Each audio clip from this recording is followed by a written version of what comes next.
Recently, I got a glimpse of the back of my head and I was like, girl, your hair looks great. That is because I've been using Way for quite a while. I love their shampoo and conditioner because they are really made to deliver exactly what is right for my hair type and yours. With Way, you'll get hydration that won't weigh you down, plus extra benefits that your specific strands need. Think volume and bounce, shine, and protection against frizz. Wash your way to healthy hair and get a hair routine that's made just for you by Way. Go to TheOuai, TheOuai.com and use promo code JUICY for 15% off any product. That's TheOuai, TheOuai.com, code JUICY. This Juicy Scoop episode is brought to you by iRestore. The FDA cleared iRestore Elite Harnesses, the power of low-level light therapy, LLLT, a clinically proven method to regrow thicker and fuller hair. It's the most non-invasive, pain-free, and drug-free way to bring your hair back to life. Are you ready to get medical-grade red light treatment at home to regrow your hair?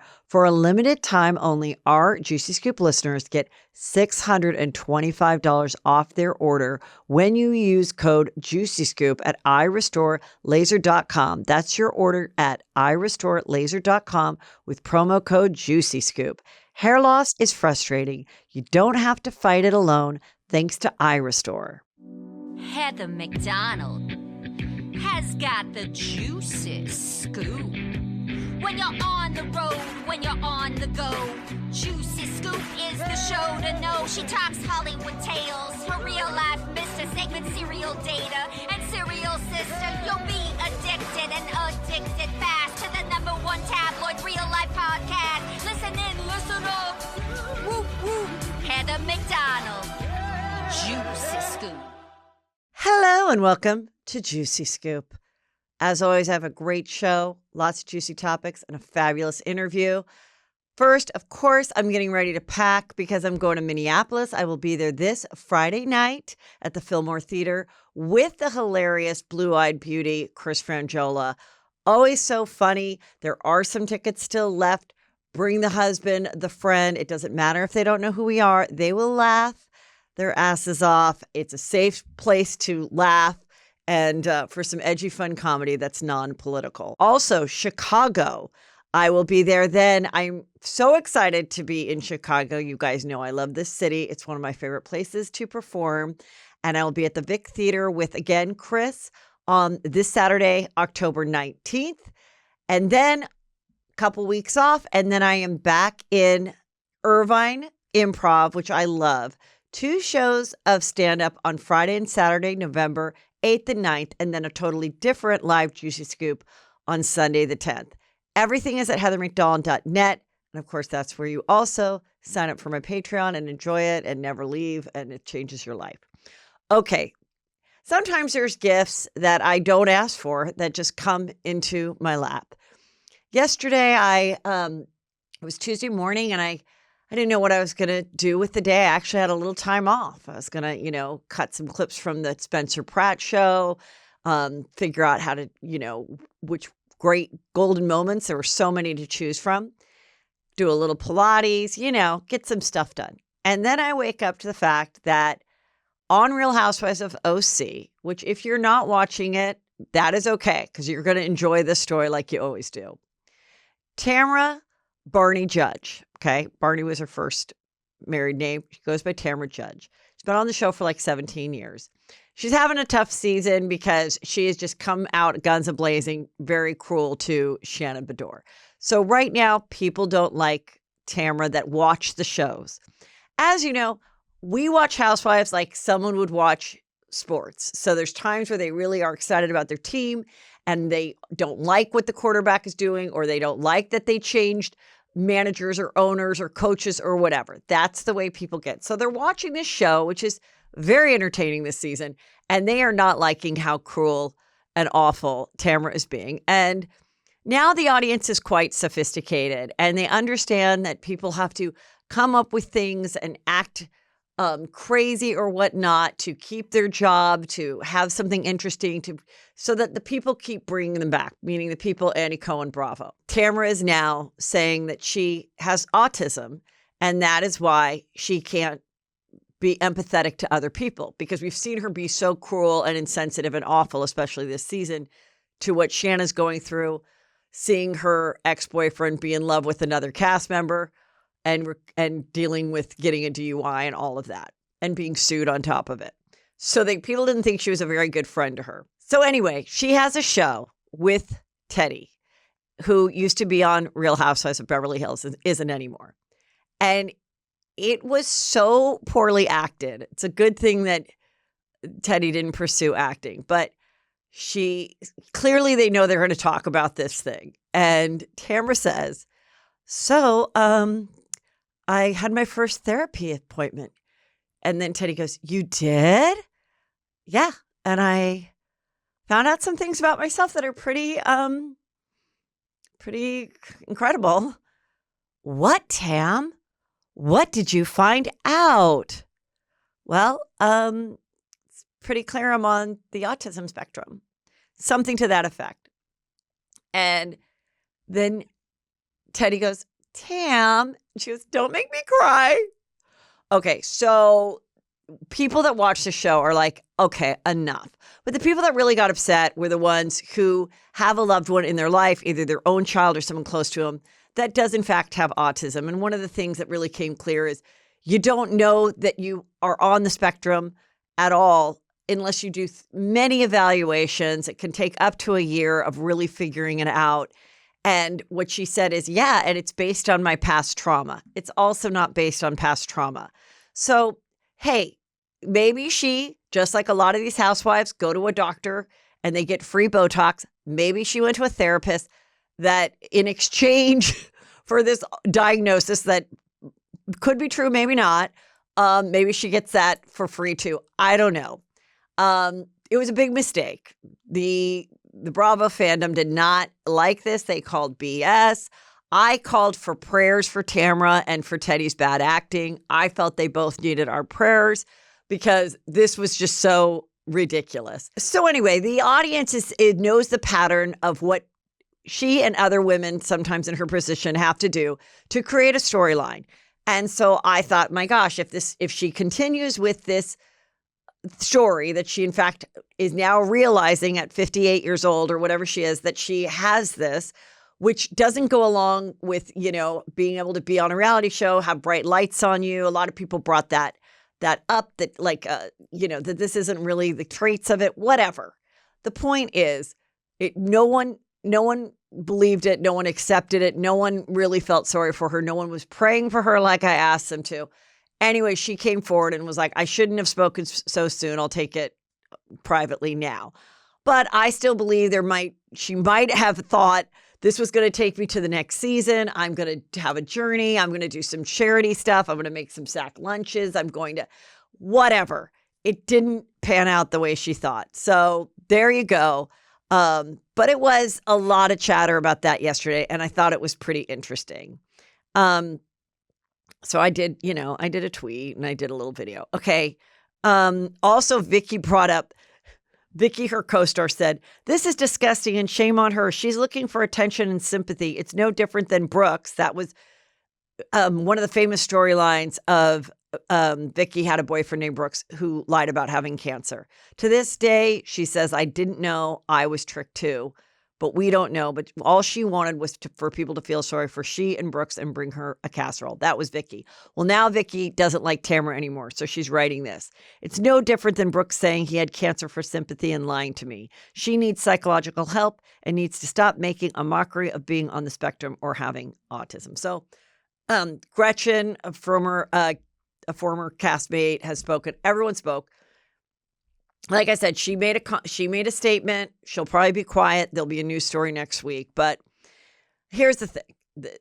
I think there might be a place where it's unfortunate that I think, okay, hear me out. All right. For the sake of everyone's mental health and life of being a real housewife, if we're going to go forward with these women, I think there should be like a maximum amount of years like they do. Like you can only be 2 terms as a president.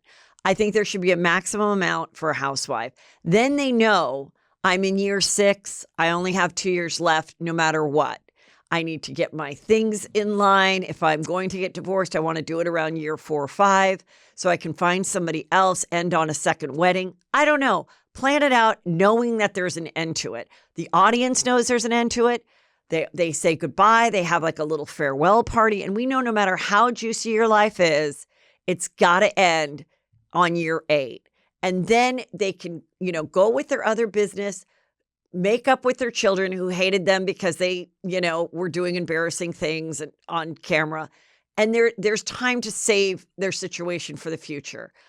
But they get addicted to the fame and they don't want to leave. And because there isn't like this set thing in the Constitution of Bravo, it can go on forever. And then we have desperate people saying that they have a diagnosis that puts them on the spectrum of being, it's just not true. The only spectrum she's on is the asshole spectrum, which can be a serious thing. So, like I said, pray for her. Okay. This about the RFK Jr. Situation with the cheating. I thought this was so interesting. So I had mentioned before that I was pretty confident that it was the journalist's ex-fiance who blew the whistle. That appears to be true. There's these court papers that New York Post and other people are reporting. I don't know what the court papers are. I don't know who this guy is suing. That was confusing.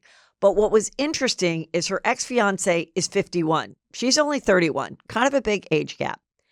Then Keith Olbermann said he dated her when he was 51 and she was 21. And it was pretty serious. And they even got a dog together. I'm like, what is with this chick and older guys? Because then she goes from like dating a guy who's 30 years older. Then she gets engaged to a guy who's 20 years older than her. Then she starts this sexting thing with 70-year-old Robert F. Kennedy when she's 31 and he's 70. But according to her ex-fiance, who's pissed, he said she begged for him to take her back. And she said he's the one that found out because he went through my stuff. He's saying, no, I didn't find out about the affair by going through your stuff. She told me because I broke up with her and then she begged for me to take her back. And she said she was, so distraught by this weird sexting relationship with him because he said that he wanted to impregnate her and wanted to possess her and all this stuff. And so she was begging for him to come back. It all got revealed to the paper that she worked for. And here we are. And then so Keith Olbermann from MSNBC said, oh, been there, done that, answered to a tweet. And then they realized, oh, he dated her too. Very interesting. So I wonder where this girl is going to land. Is she going to land on Dancing with the Stars or The Villain or what? Or is she going to, get her own podcast? I'm sure that'll happen. Who knows? But it doesn't really seem to matter. He's, we're not really hearing about him right now. So I guess he may still stay married to his wife. Some people feel differently about sexting, cheating, and it's just embarrassing all around. Okay, some awful updates on Diddy, and I'm sorry, but I'm covering it, so I've got to cover the updates. Bow Wow did an interview, and he made the unfortunate mistake of saying, there's been no good parties since Diddy's arrest. Nobody's going out, no one's partying. But the way it sounded, TMZ, of course, caught it and was like, come on. But he was saying, yeah, we used to go to all the, no one wants to have fun anymore. Now, there's all these new lawsuits, and 6 of them are from men. And the stories are just crazy. The stories behind the lawsuits that are being represented by lawyers. And I'm assuming they have some serious evidence in order to, take on these cases. But the more you read about these lawsuits and these allegations, it is like he really was this sexual assaulting mafioso who ordered people around him to participate. And it's just awful. So this guy said he was working at a Macy's in the Echo clothing department. And P. Diddy was so angry that Echo clothing was near the Sean John display at Macy's, that he took this guy into the stockroom and sexually assaulted him. And like the guy threatened his life, and then went out to the rest of the Macy's and was like to the people, oh, let me give you some free Sean John clothes after assaulting him. And then when that worker tried to tell Macy's whatever, they had just closed a big deal with Sean John, allegedly, and, fired him. He had an apartment that he was living in that Macy's was paying for, which sounds kind of weird, but I don't know how high up he was in the company. He had to leave that place. And like many of the people, was just too frightened and felt like no one was hearing him when this happened, and therefore has waited till now to speak. So that is very bizarre. The other case is so awful. This girl, I listened to the whole complaint, read on a different news source, but I don't really want to get into it. But this girl met this friend of Diddy's. They FaceTimed Diddy, and she said, like, I think you had something to do with Tupac's murder. He said, you're going to pay for that. Well, a month later, that same guy that she met, who I guess maybe she was interested in or thought he was a friend, he's like, hey, come to my house. Let's watch a movie. She comes over there. And as they're about to watch a movie, Diddy shows up with like 3 other people, and one of them, I think, being a woman that's named in some of these cases. And they assault her. They assault her with the baby oil, which obviously had something that made her body like lifeless, where she couldn't kind of control herself. Assaulted her every which way and with objects. Numerous people. It's absolutely horrible, her account. And she says, I'm going to call the police. He says to her, don't call the police. I'll just pay you. Just, first of all, just say you're a sex worker and I'll pay you. Just let me pay you. According to this, he even called his mother and gave the phone to her. And the mother was like, you're not going to ruin my son's life. Why don't you just take the money? She did tell the police. They didn't do anything. The case is insane. Anyway, it's just absolutely incredible, the amount of lawsuits that are coming forward every day. There's something new. So just get ready. Everyone's like, we want to know who the other A-listers are. We still don't know. Even in these lawsuits, no other A-listers or anybody that of a recognizable name is being named. So we don't know. Will we ever know? I don't know. All right, you guys, now for my interview. Recently, I got a glimpse of the back of my head, and I was like, girl, your hair looks great. And so is everybody else saying that. That is because I've been using OUAI for quite a while. I love their shampoo and conditioner because they are really made to deliver exactly what is right for my hair type and yours. With OUAI, you'll get hydration that won't weigh you down, plus extra benefits that your specific strands need. Think volume and bounce, shine, and protection against frizz. I absolutely love it. My hair oftentimes gets very dry. I use a lot of products. And what I really love is their detox shampoo. And then I followed up with OUAI's conditioning hair mask. Oh my gosh, this is great for fine to medium and thick hair types, but it instantly restores hydration, fights frizz, and strengthens strands, which is what my locks really require. Fine hair shampoo and conditioner is also great. It gives your locks a luxurious lift. Also, do you have curls? I bet they're craving moisture. Well, hydrate thick strands with OUAI's thick hair shampoo and conditioner. Wash your way to healthy hair and get a hair routine that's made just for you by OUAI. Go to TheOuai, TheOuai.com and use promo code JUICY for 15% off any product. That's TheOuai, TheOuai.com, code JUICY. This Juicy Scoop episode is brought to you by iRestore, the clinically proven advanced hair growth system designed for women who want to say goodbye to thinning hair and hello to volume. Ladies, we all know the struggle. Your hairbrush is starting to look like a stuffed animal and your shower walls have enough hair on them to build a wig. If you're tired of dealing with thinning hair or hair loss, listen up. The iRestore Elite is the most powerful device on the market, packed with 500 lasers and LEDs. The combination ensures that every inch of your scalp receives the light energy needed to stimulate stimulate cellular activity, boost blood flow, and reduce inflammation, all crucial elements in reversing hair loss. The FDA cleared iRestore Elite harnesses the power of low-level light therapy, LLLT, a clinically proven method to regrow thicker and fuller hair. It's the most non-invasive, pain-free, and drug-free way to bring your hair back to life. I have tried it and I love it. It feels great. It's easy to use, and I already feel that my hair is feeling thicker and fuller than before. Are you ready to get medical-grade red light treatment at home to regrow your hair? For a limited time only, our Juicy Scoop listeners get $625 off their order when you use code JuicyScoop at iRestoreLaser.com. That's your order at iRestoreLaser.com with promo code JuicyScoop. Hair loss is frustrating. You don't have to fight it alone thanks to iRestore. Hello and welcome to Juicy Scoop. I'm very excited to talk to first time meeting you, guest, actress, star. For me, you're best known. This is Drea Matteo, but she's to me best known for The Sopranos, the character of Adriana, but also you were in Sons of Anarchy. You've been in tons of other shows. Joey. Oh, God. Joey. So many different things. And welcome to Juicy Scoop. I'm excited to get your juicy life I'm story. happy to be here. Thanks for having me. The Pinskys wanted me to meet you really bad.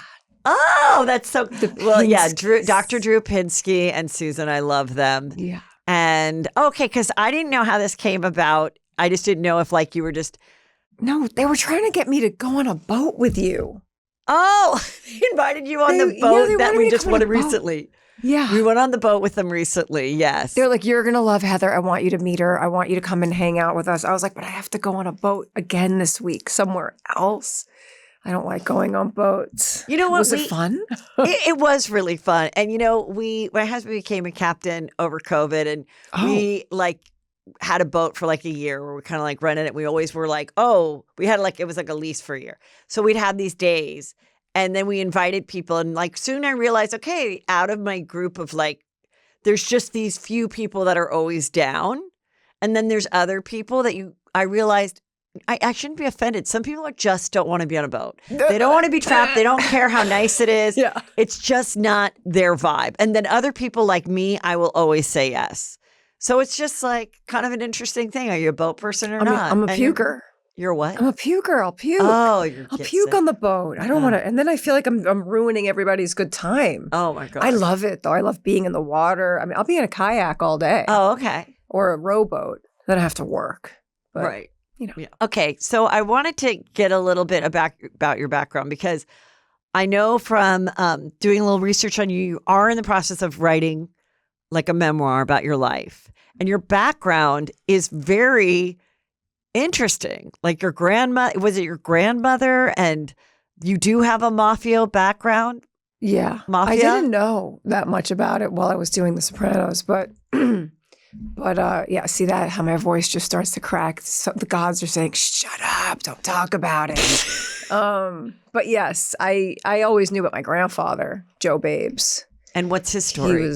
I thought his name was because he was a womanizer, but if you Google it, it says he shot a baby by accident. I'm like, what the? Because he was in the mob and he had to do that hit? I guess he was doing a hit, and maybe he wasn't a good shot. I don't know these stories. So what year was this that your grandfather was actively doing mob work? In the 50s. Yeah. And so was he with your grandmother at the time? Yeah, he was. And with this her. is on your mom's side or your dad's side? On my mom's side. My dad's dad was also a MAGA And this guy. is all happening in New York. Yep. Bronx and Harlem. And you're like, because you know, I really didn't know much about the Mafia or what. Me neither. Until like The Me Sopranos. neither. And I just was fascinated. I remember, here's a juicy story that happened to my mother. She was a realtor, and her client, I guess I could say this now because she's dead, but it was, oh my God, my dad and her did real estate together. My dad was so mad at her, but she was selling the house of this guy who was dating Victoria Gotti. And my mom was like, this is so juicy, That's because juicy. the Gotti. And I guess she like just said it at an open house or something, like to one of her real estate friends, like, oh, who he's seeing is Victoria Gotti. And the guy called and he's like, I got back to him and he's like, I can't believe that you would say that. And they lost the listing. And I just remember being like, oh my God, now here I am. This is my career, just gossiping and doing Juicy Scoop. But yeah, so I was like, what does that even mean? I'm like, I remember I was like, what is the Mafia? Like, I did not get what it was. And so it's like, okay, so when did you find that out? I mean, I knew about my grandfathers. I did. I didn't know about some of the rest of my dad's family, but and I knew that my mom's family was very connected in Queens when we were growing up. But we had car service, not car services. Jesus, am I allowed to curse? Yes. Yeah. Thank God. I can relax now. Okay, I'm trying to be all proper. We always had Cadillacs parked in the driveway, tons of them. My dad, he had no money, even though my dad's father was in the Mafia. He was not a big money-making guy. He was more like a consigliere. People would come to him for advice. He had a pizza parlor, but they were poor. They were really, really poor. So when my dad started making money, he just kept buying Cadillacs for everybody Your who lived in dad? his.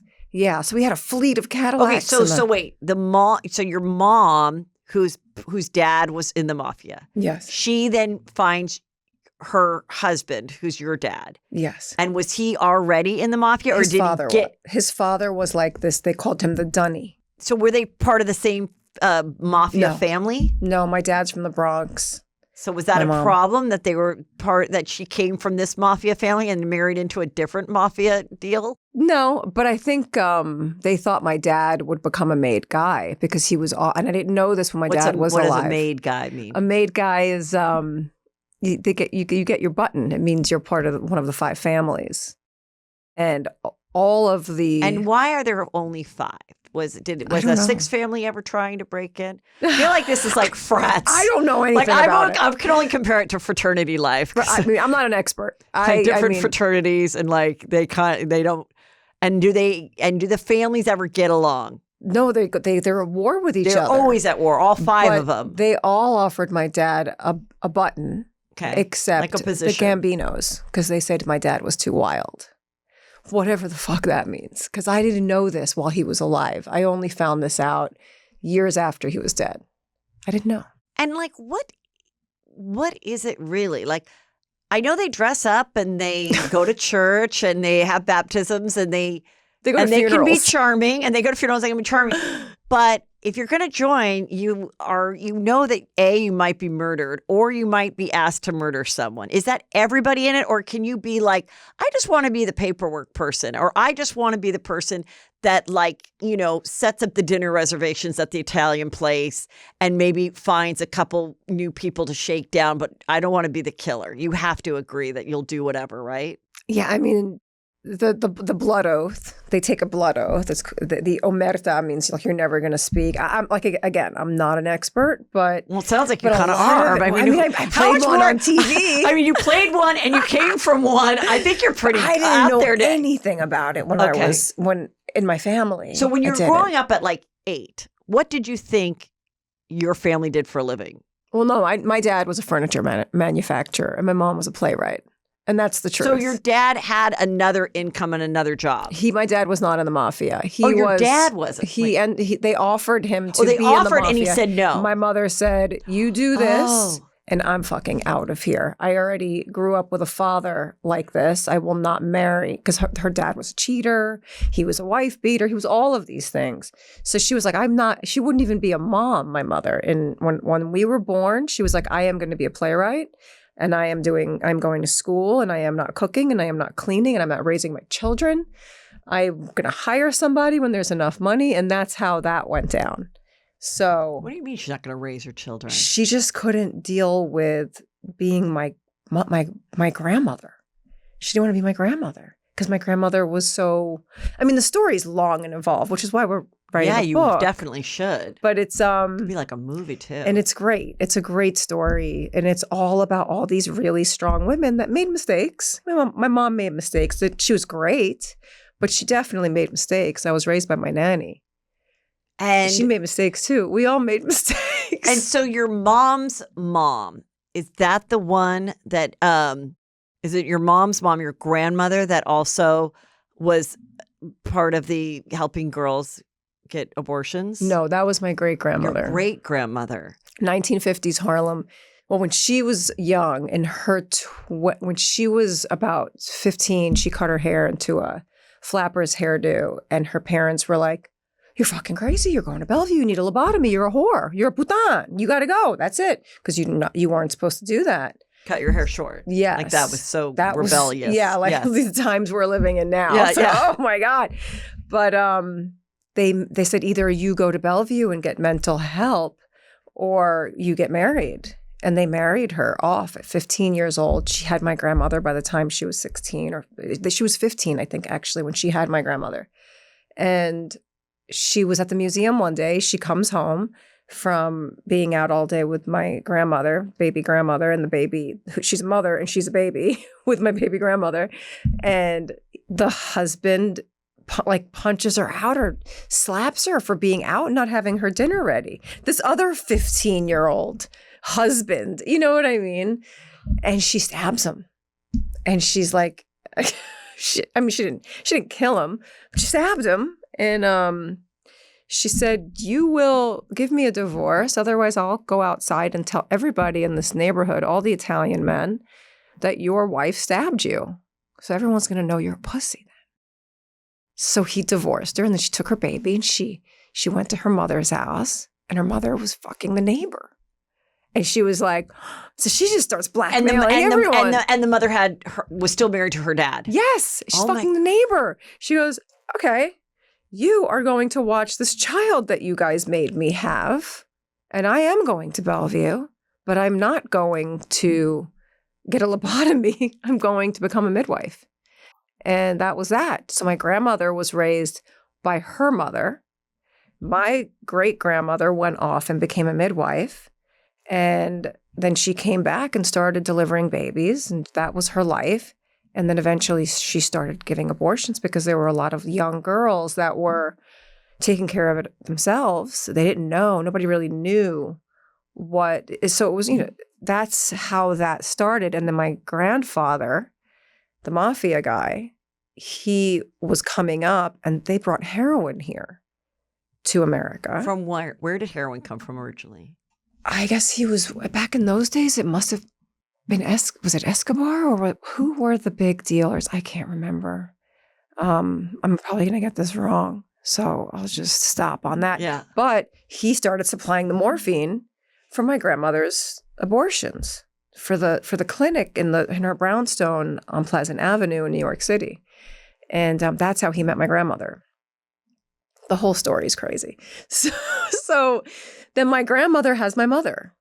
And so I have my grandmother's name is here. My nanny's name is Tattoos, yeah. here. I was raised by my grandmother, my nanny, and my mother. And I would always say to my mom, I never understood why my mom was so distant doing her own thing. But once I started to understand who all these people were in my house, I was like, wow, this is a really dynamic situation. Like, everybody's fucked up. Do you have any siblings? I have 2 older brothers, Are you guys and they're a lot close? older. We are not now. Mm-hmm. Now that everyone's gone. My mom just passed this summer, and my dad passed like 13 years ago. Yeah. I'm an orphan now. I'm an Yeah. orphan, and I have no family except for my children. I Yeah. love my children. Well, I can kind of relate to some Yeah. of that for sure. Okay, so then when did you realize, like, I'm a performer, I want to act, and what was your path? I mean, both of my parents wanted to act, and my dad's family said, "You're too ugly to act. You can't." He was gorgeous. I don't know why they said that. And then my mom, they said, "Only putanas act. Only the whores act."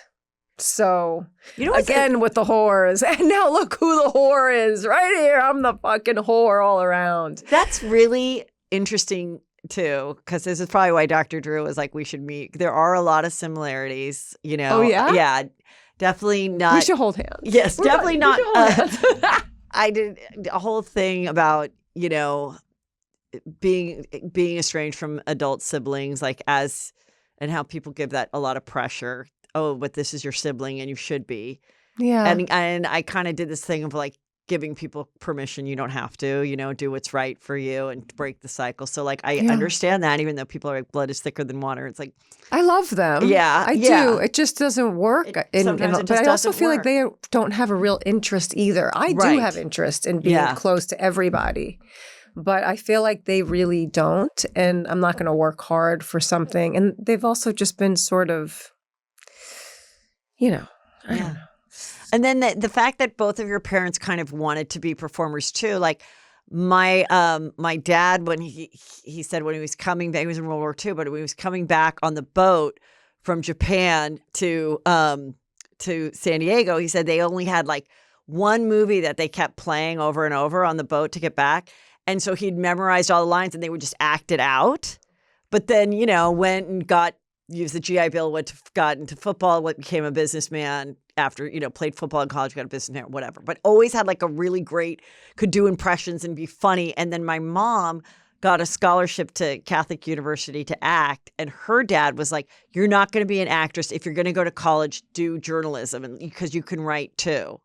And it's just kind of funny sometimes when people are like, oh, I'm living the life that maybe my mom or dad would have wanted.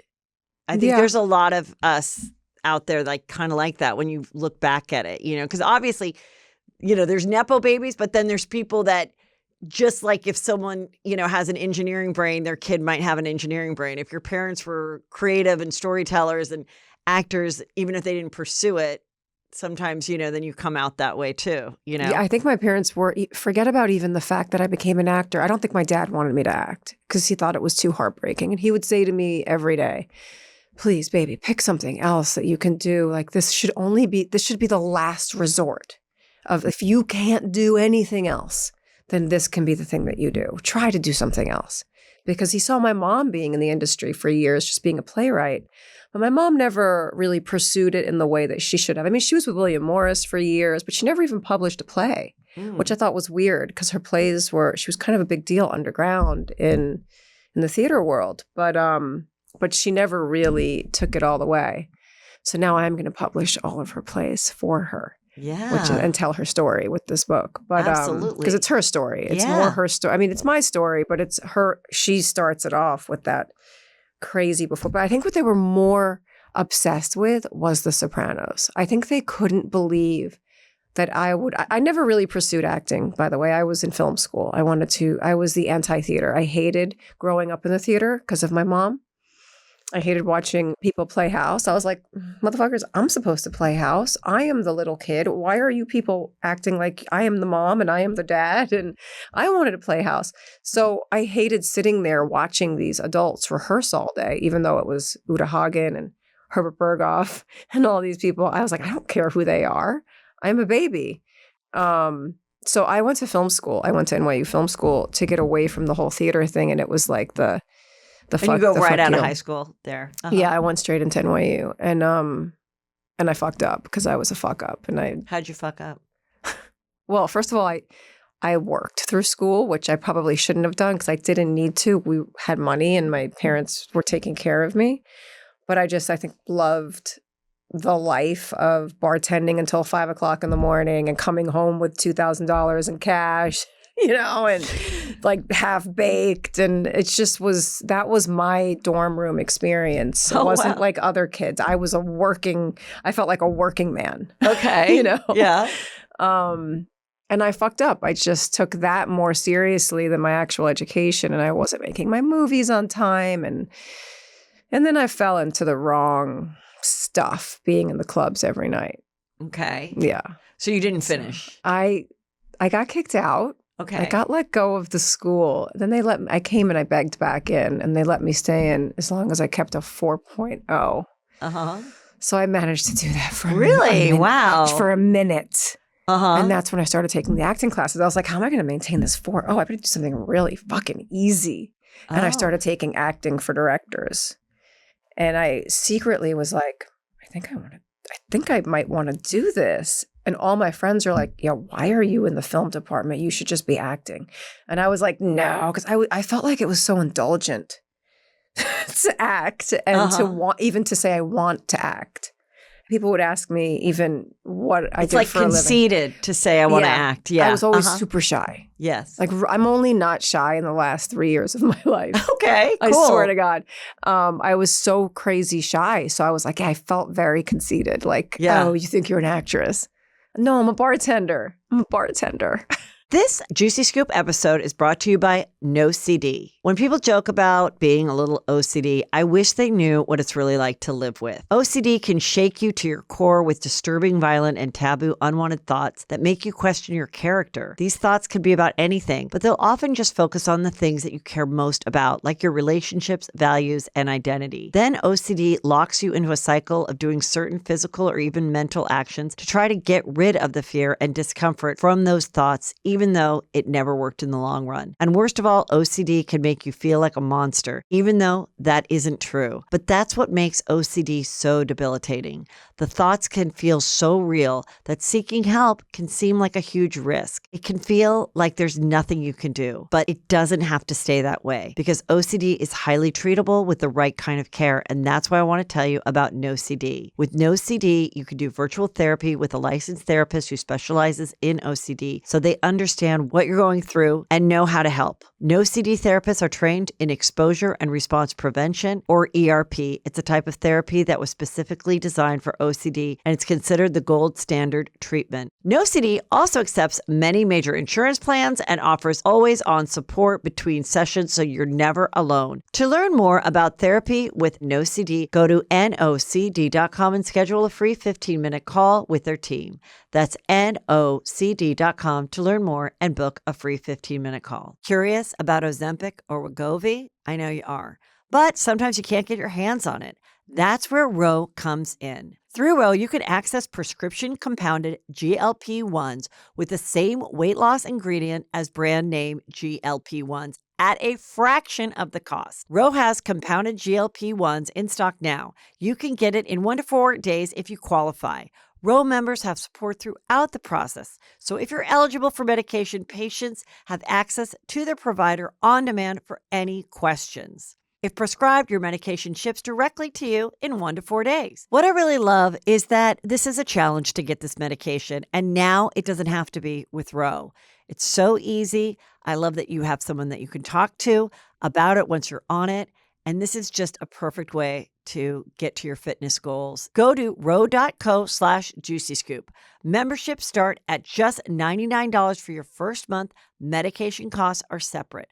That's ro.co/juicyscoop. Go to ro.co/safety for black box warning and full safety information. Compounded medication is not required to and does not receive FDA review or approval, RX only. Okay, so you got through the school by taking the acting classes.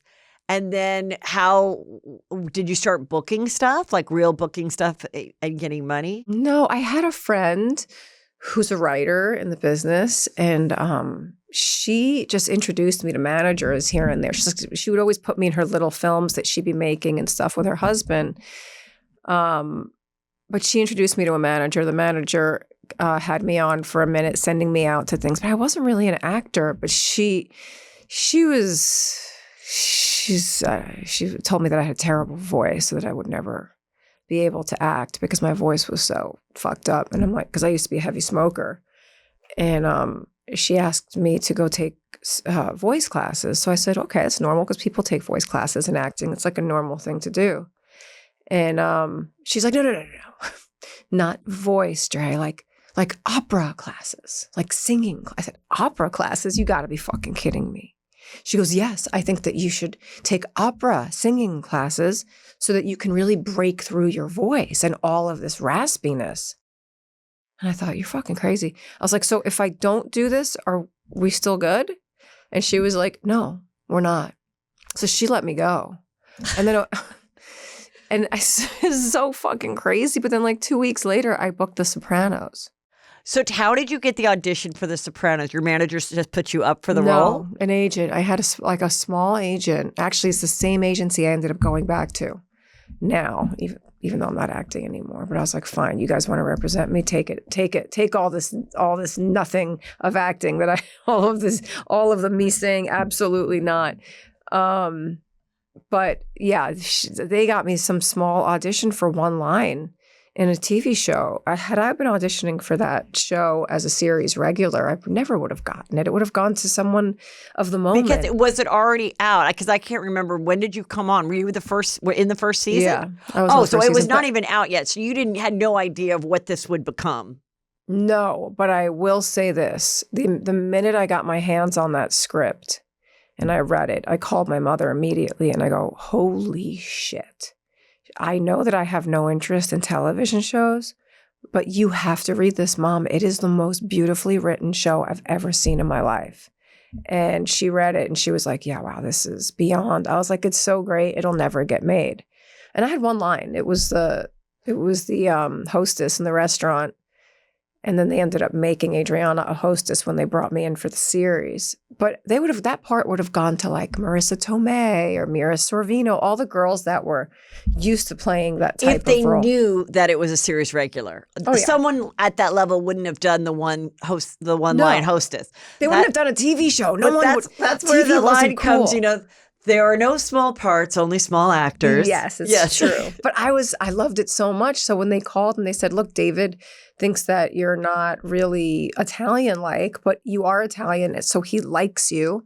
Would you be willing to just play the snobby hostess at the Connecticut-vibed restaurant kind of thing? And I was like, I'll do anything just to be a part of that script. I loved it. And I did it, and I couldn't even get my line out because I was with Lorraine Bracco. No one knew who Jim was yet. I was with Lorraine, and she's Karen. Yeah. From Goodfellas. Karen, all I could think about when I saw her face was her putting the gun in her panties. I was like, oh my God, all I see is your gun in your panties right now. It's so sexy. So yeah, I couldn't say my line. I was like, I can't believe they'll even audition me later for another role. Because you felt like you fucked up that. I don't think they remembered that I was the same person. Okay, so you come back and do you realize then the arc of your part yet, or you don't know where this is going? Still a day player. So they call me back to audition for the series. I was in Queens at my grandmother's house, and she was cooking us chicken parmesan. And I remember getting the phone call that they wanted me to come in. And I was like, yeah, no, this is too last minute. I can't come in right now. Are you people crazy? I was like, and aside from which, I'm in Queens. And they were like, well, that's funny. So are we. And I was like, fuck. My mother looks at me. She goes, what's it for? And I go, it's that show that I did the pilot for, The Sopranos.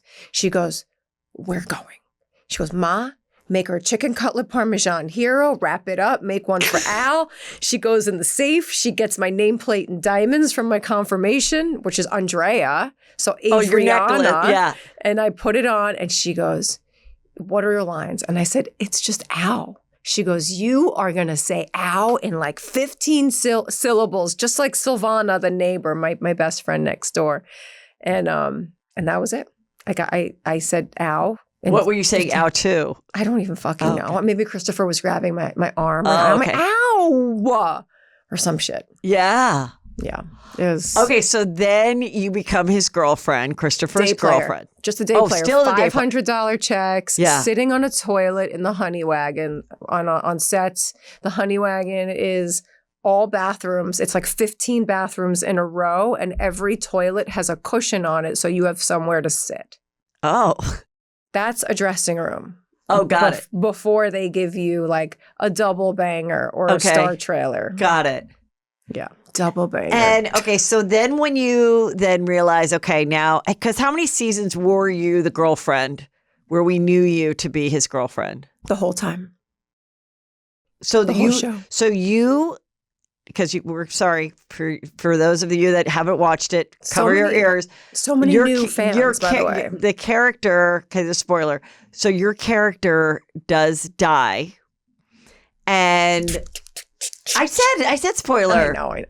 But your character dies and gets killed.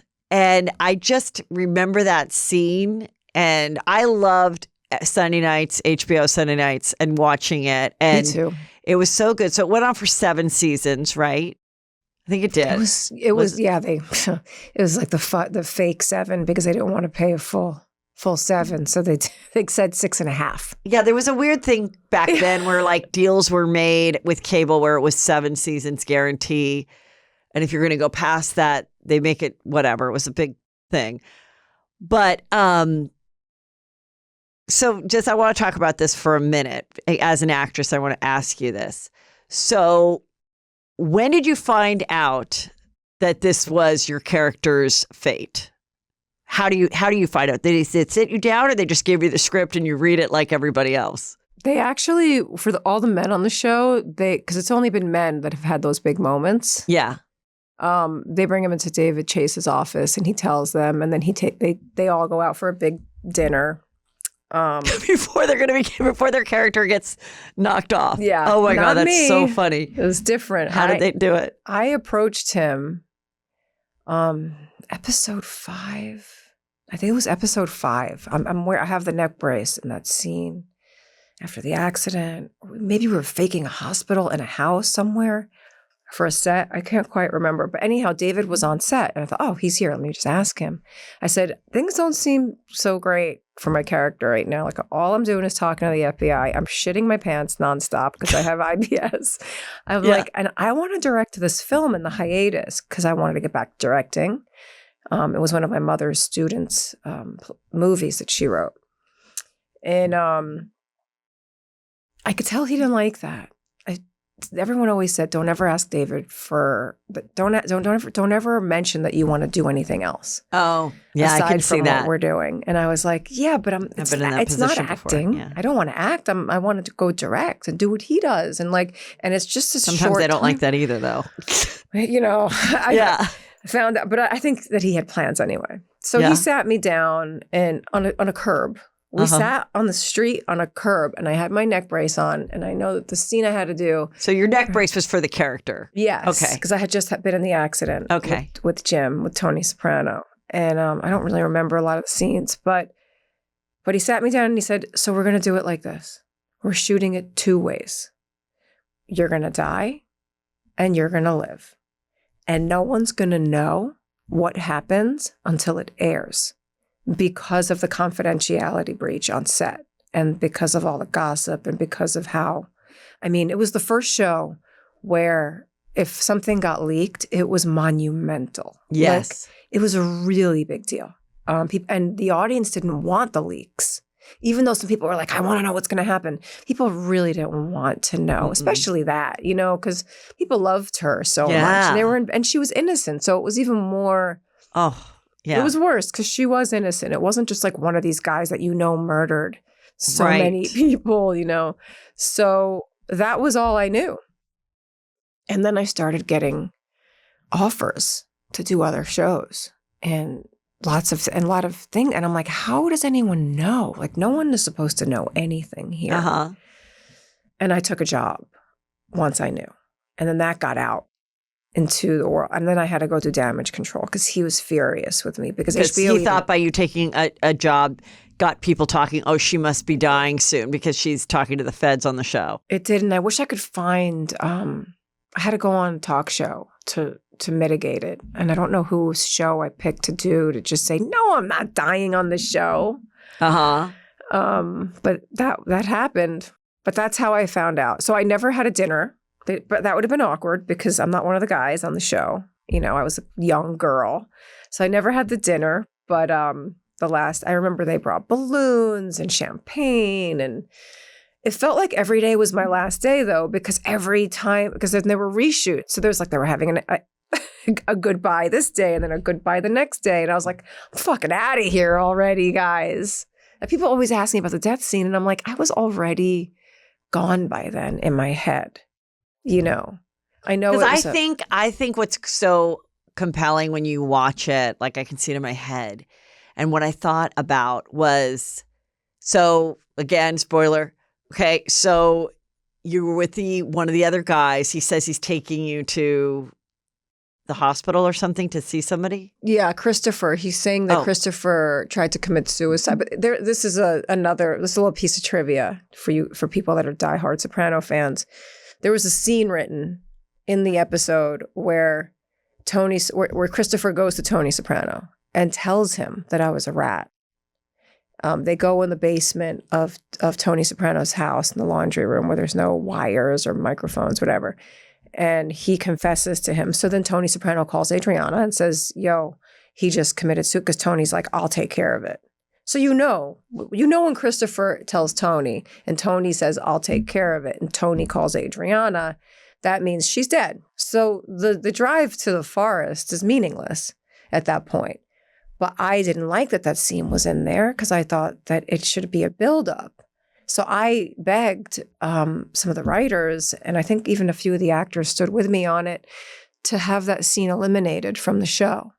And they did. They aired it without Christopher confessing. The next scene Yeah, because it was like a surprise when you're Yes. watching it as a viewer, because he pulls over and there's a moment then when your character like knows. And Yeah. I just think what's crazy about that is I don't think in any movie that I've ever seen where you think what that must be like, this is dark, for somebody that knows whether they've been kidnapped and this is the moment they're going to be killed, or, you know, it's somebody they know, or they're in the mafia, or it's their husband and they just know, like, this is the moment. Like, this is, oh my God, this is probably going to happen to me. And so as an actress, like, how did you get to that place, or did you almost, I mean, where is it that or did you not really get to that place? You just did it. I was, I have a tendency to take care of everybody all the time, even on set, even if I need focus on myself. Stevie was really upset that The person who had to kill you. Yeah, Stevie Van Sant, he had to pull me out of the car by my hair, I think, or my jacket. He had called me a cunt.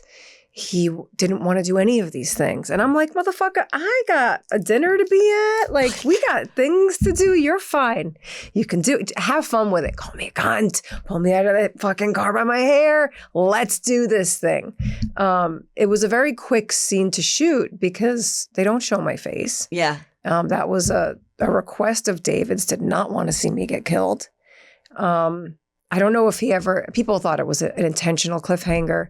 I don't think it was. I think he really just didn't want to see her get killed. But that scene for me was not the worst. It was hard to sort of calibrate how to show that I am, because I knew that I didn't know that they were taking that scene out.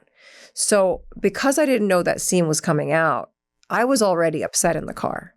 Had I known that scene wasn't going to be in there, I might have looked a little less upset in the beginning because I don't know where I'm going. It was I don't know how I prepared for that, but the scene where he chokes me, where I confess to him, that was the scene for me.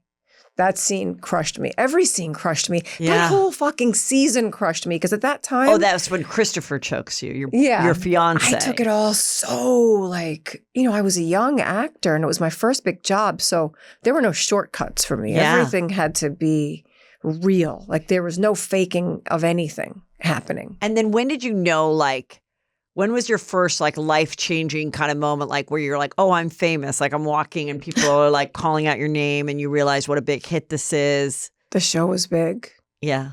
It was big. I remember when we'd go to the airport, they would have to escort us with, with the caddies through the airport, because if we were in a group together, it was a little too chaotic and crazy. People were like, holy shit, you know, it's all of them. They're all here.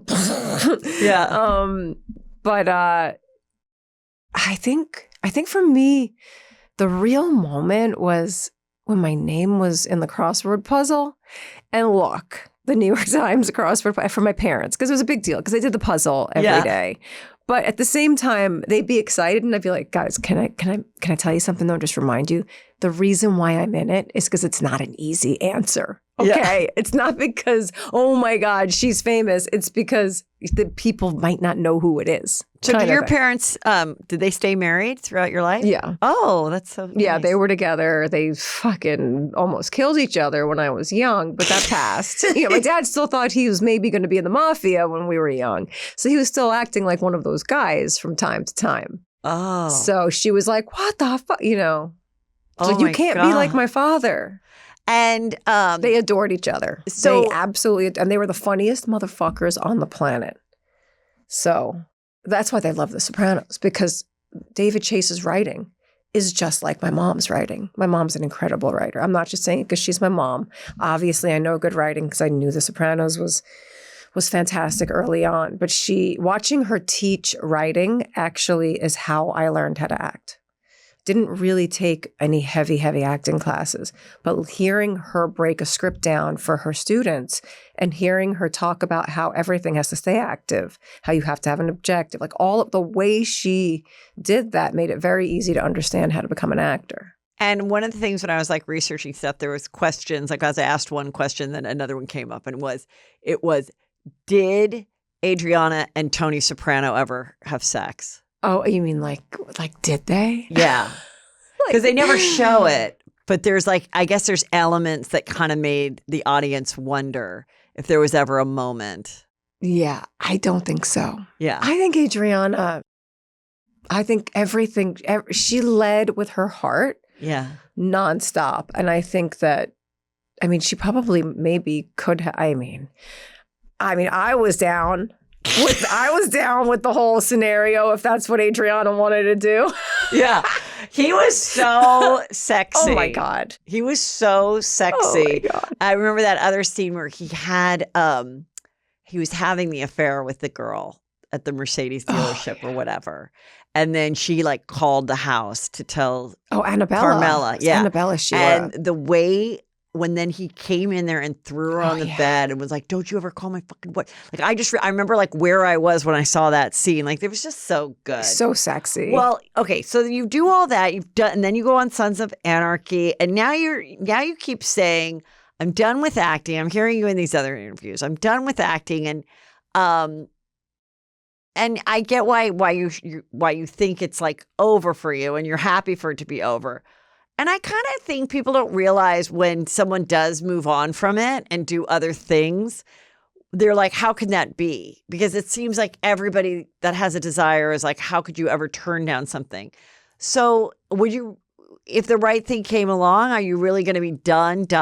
Or is it just you don't want to be in the trailer? You don't want to have to answer to anybody? Why do you say that you think you're really done with acting? I think I was done after Sopranos, to be honest with you.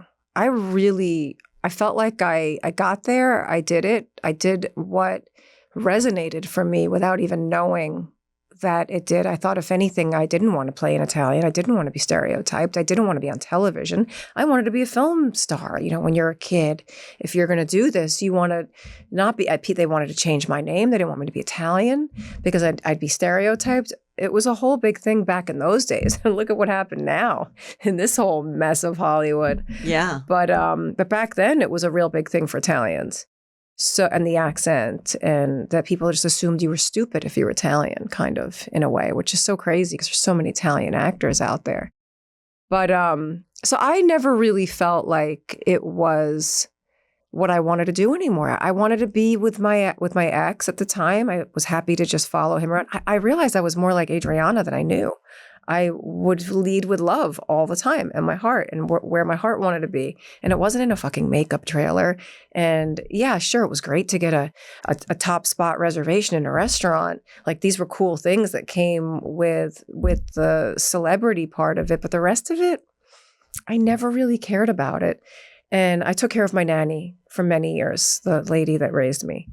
And there was just a lot, she would get sick a lot, and I couldn't show up to Sundance sometimes, or I couldn't promote a film, or I didn't want to go to a festival, whatever it was. It was just, people were abhorrent.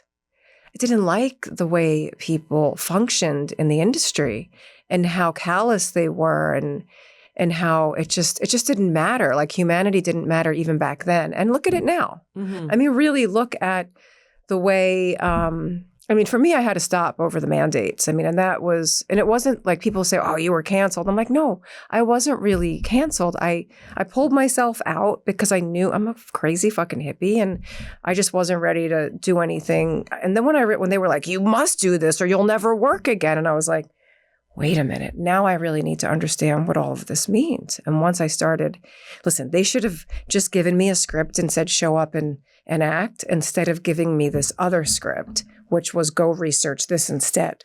Because once I started researching what was happening during that time where I realized, oh, fuck, I can't go back to this industry right now. And you didn't think, did anybody say, okay, we get your position, get a fake card? They did. Okay. They did. And my daughter, I got everybody fake cards. And I felt really bad using it. I felt bad sitting in a restaurant. I got it to take them to see Hamilton when it came to LA. And I remember being there in the audience and thinking, and I was crying. I was tearing up. Because this is me. This is Adriana. Here I am. I haven't changed. I remember feeling like, what if I'm hurting somebody?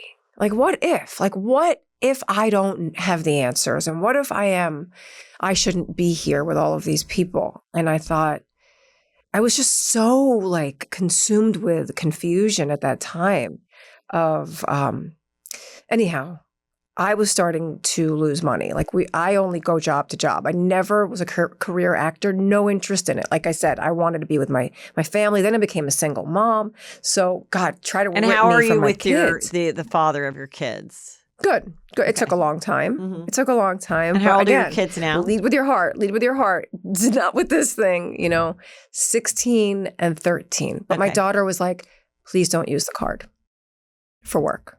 She goes, you have a big mouth. You'll end up saying the wrong thing. But more than anything, you taught us to be a certain way. And you taught us, and I have no liar tattoos on my body and all kinds of things. So she's like, I don't want you to lie. And I was like, I won't then. And I won't. And I was like, but you might have to come out of school because of the mandates at the schools. That was happening at the same time. And she's like, it's fine. We'll figure it all out. So we were leaving LA. We were moving out of LA over the public schools and all that stuff with the mandates. So that was how that happened. But then listen, my house almost went into foreclosure. And when I tried to sell it, it flooded. And the old lady was dying. And I'm holding her hand. You mean Nan, the nanny. Your nanny that raised you. Yeah. Yeah. I was literally holding her hand here and auditioning for something here. I'm not used to auditioning either. Like it was new for me. Auditioning on tape.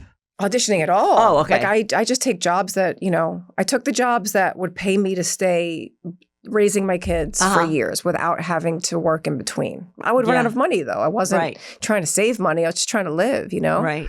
But I remember auditioning like this, holding her dying hand and then being like, so do you have any idea? They wanted me to do the part. Do you have any idea when she's going to die? I was like, are you fucking people insane? Because they needed me to leave and go on set to do this job. And I was like, okay, I'm done. And that was the last job before the vaccine mandates. So had I taken that job, I would have been okay. But then I would have had to leave her while she was dying, which I wouldn't have done. And so I had choices to make. And my choices led me to OnlyFans. Yes, granny porn. My choices led me to a fan page on OnlyFans. Because I was getting censored on Instagram nonstop anyway. And now I'm 100% censored. Like, even if you look me up, it'll say, are you sure you want to follow this page? They are filled with misinformation and blah, blah, blah. Oh, I see. Okay. Yeah. So OnlyFans. So I went to OnlyFans and that's how I saved my my family. And so you had to keep the house. I kept my house.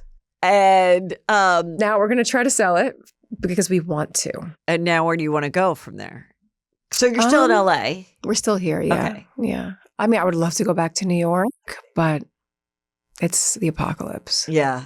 And things are going to get worse right now. So it was funny because, there was you said in a show that sometimes your son, is he the 16 or is he the 13? He's 13. He's a 13-year-old.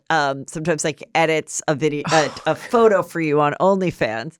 And, you know, people are like, what? Those are professional photos. Okay. That's not even edited, that picture. Here's another one. This one's really great. Yeah, that's not really edited either too much. Yeah. No, he didn't. That's new. That's a new one. That's hot. But yeah. That's in New York. That's in New York. That's home. But no, he edited a picture of me where I look like a superhero. Yeah. He's the one who said it on the podcast because it was my friend's podcast, Jamie Lynn and Robert Eiler. And Robert's like, what do you think of your mom's podcast? OnlyFans. And he's like, you know, he's such a little tough guy. He's like, I edit some of those pictures. And it's just, she makes like videos. I don't know how to do this shit. I don't know how to do any of it. And they didn't care that I did the OnlyFans page. They were like, feet, do your feet. My OnlyFans page is like. I mean, my son has said that too. Like, you know, and I've had people ask about whatever. My younger son, one time we were driving past Black China's house and he goes, Mom, will your career ever get to a place where you have to do OnlyFans? You and me. And I don't think so because I have the podcast and whatever.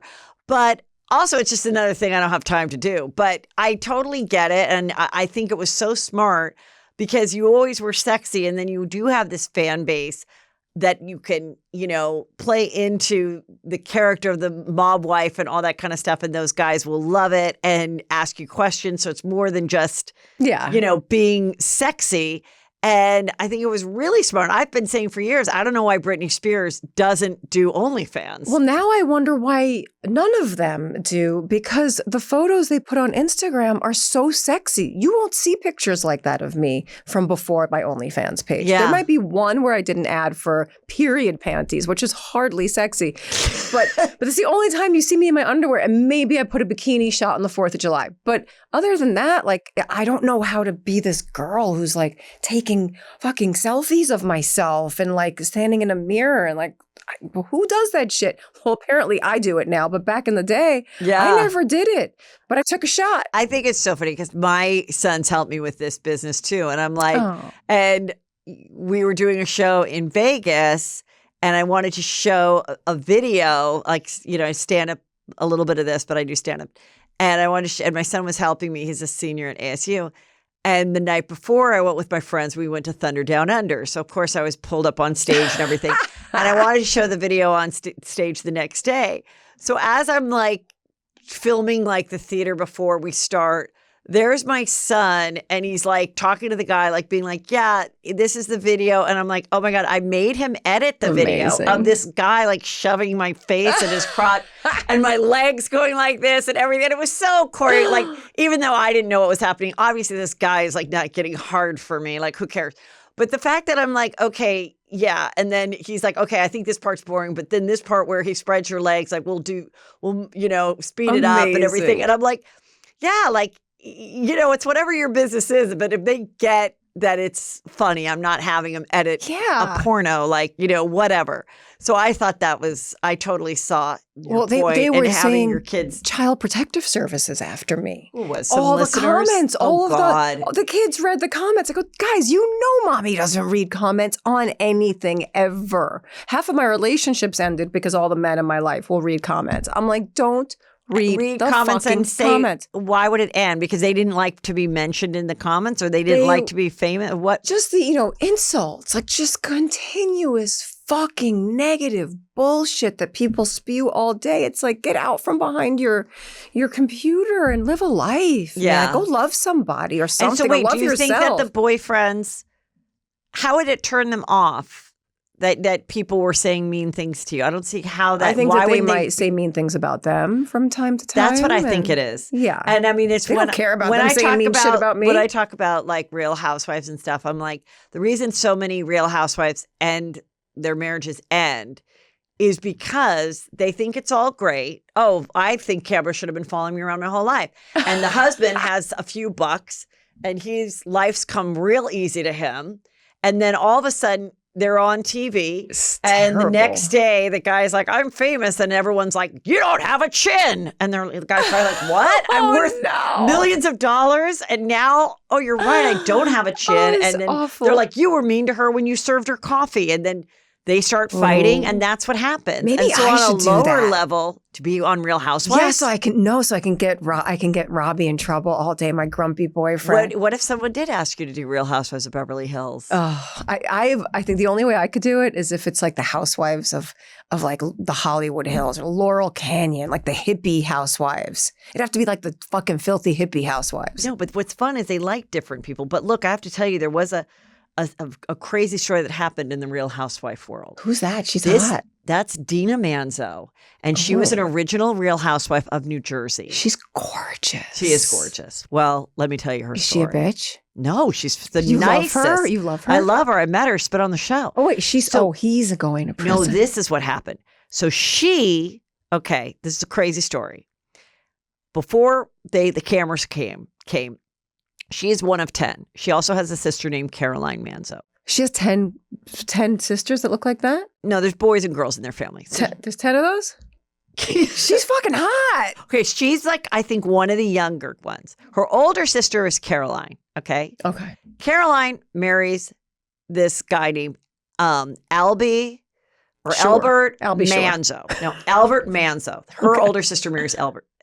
She gets married and gets divorced, has a kid, and then ends up falling in love with his younger brother. So now the sisters are both married to Manzos. Okay.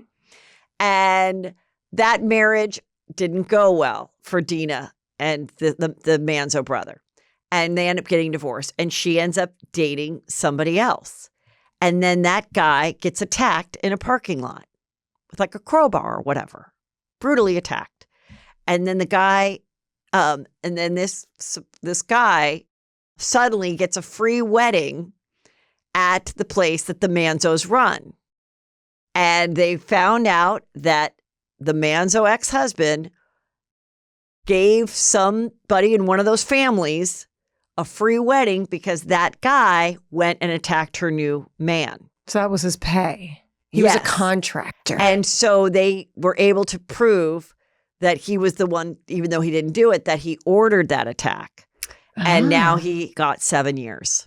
Are these guys mafia? According to the older sister, Caroline, no. They've just run the brownstone in New Jersey for years. However, Caroline also wrote a letter, a character letter for this man. Who's this one? She's Caroline or Dina? Dina. So Dina, That's her older Dina. sister, Caroline, wrote a character letter for her, in fact, brother-in-law, but also like it's double brother-in-law, right? Because they were both married to the brothers.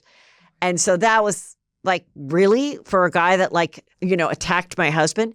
Then there was a whole nother story that happened where they both were attacked by someone in their home. She was attacked too, Dina. But that is not, I don't know if they can't figure out if he was responsible for that. That was a whole nother thing. But this one, they were able to prove that her ex-husband Manzo was responsible. And now ex-husband Manzo is going to prison for 7 years. And The sister's ex. yes, This is her man. This is her man that she's smiling with.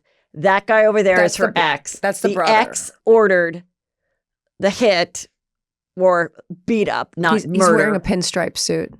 That's a mafioso thing? Forget about it.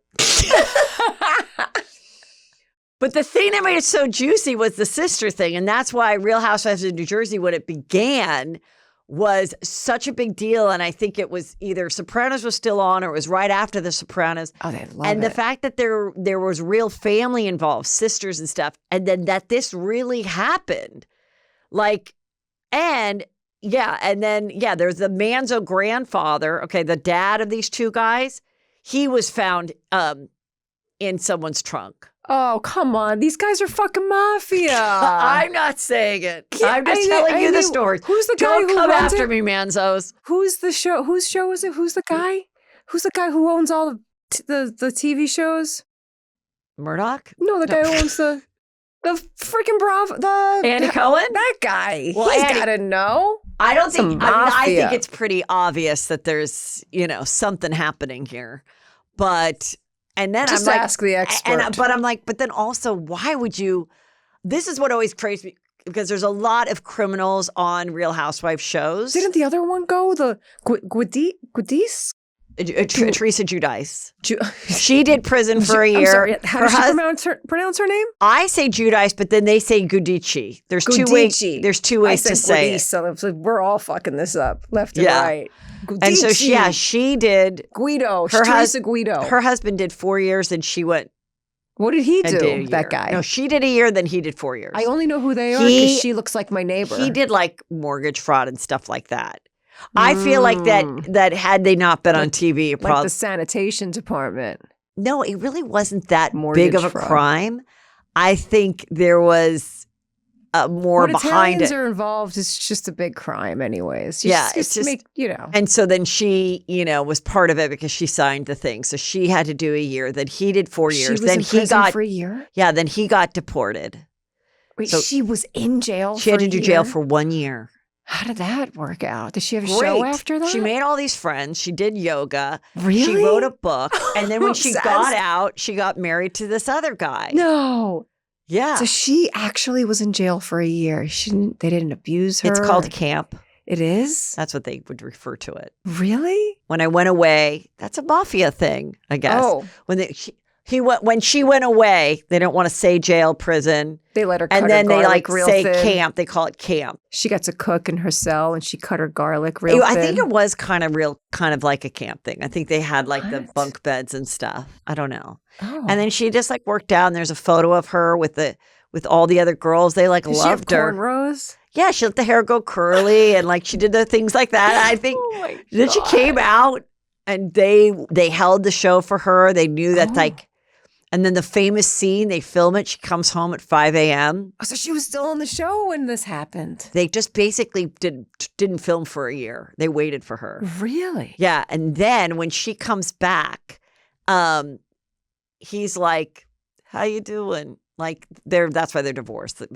But when the girls come and hug her, like I still get chills from it because she is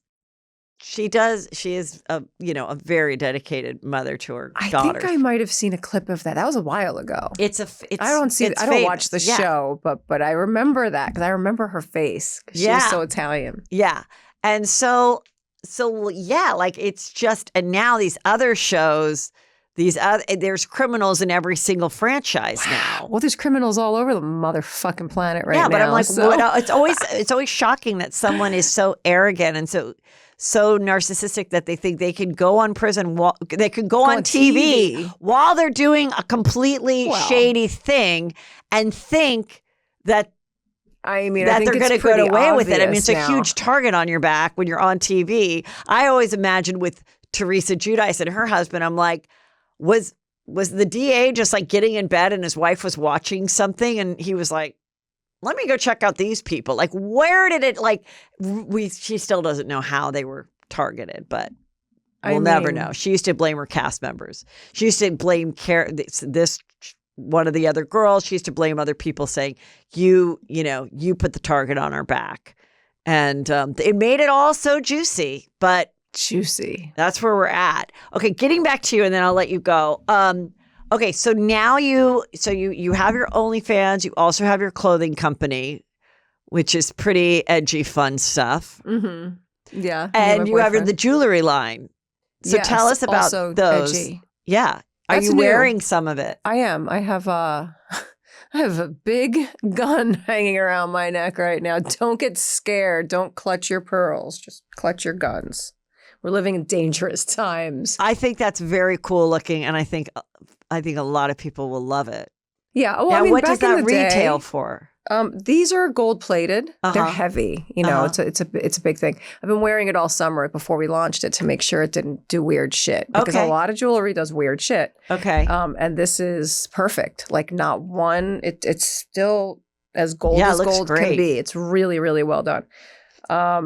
This is like 120 maybe. And then we have nameplates because Adriana and her nameplates were very important. That's the Tombstone collection, know who you are kind of thing. And then you have a little one on. What makes ours a little different is you can put a charm in here Okay, You can put around the necklace. Yeah, you can put it, and it's sort of, it connects to it. It's not hanging. It's in That's there. unique. Yeah, cool. it's cute. You can see them on the website. But and that part of the protection collection. These are the protection collection. We have them hanging. We have them that go across, and you can put your name on it, or it can say ultra free, like the name of our company, because you want to be ultra free. Because who doesn't want to be ultra free? Yeah. For some reason, ultra free is the word that gets me banned every day on Instagram these days, because you can't talk about wanting to be that. That's a 4-letter word. Okay. But yeah, some people get a little freaked out by the guns, but when I was on The Sopranos, everyone wanted my jewelry. And I wore a revolver because my ex's name is Shooter. I wore bullets hanging from my ears, which we're going to be doing also, because I always hang my Italian horn from my hoop. So we're doing that later. But right now we have the guns and the nameplates. We'll do the pinky rings too. I see you're looking at my pinky ring. Because you got to have the initial pinky ring. And what did you think about when the whole when all of a sudden the mob wife aesthetic became a trend this past year? It was right as we were going out to launch Ultra Free, which was really funny because I was like, geez, I got to go and talk about this mob wife aesthetic thing. What timing? This was my opinion on the mob wife aesthetic.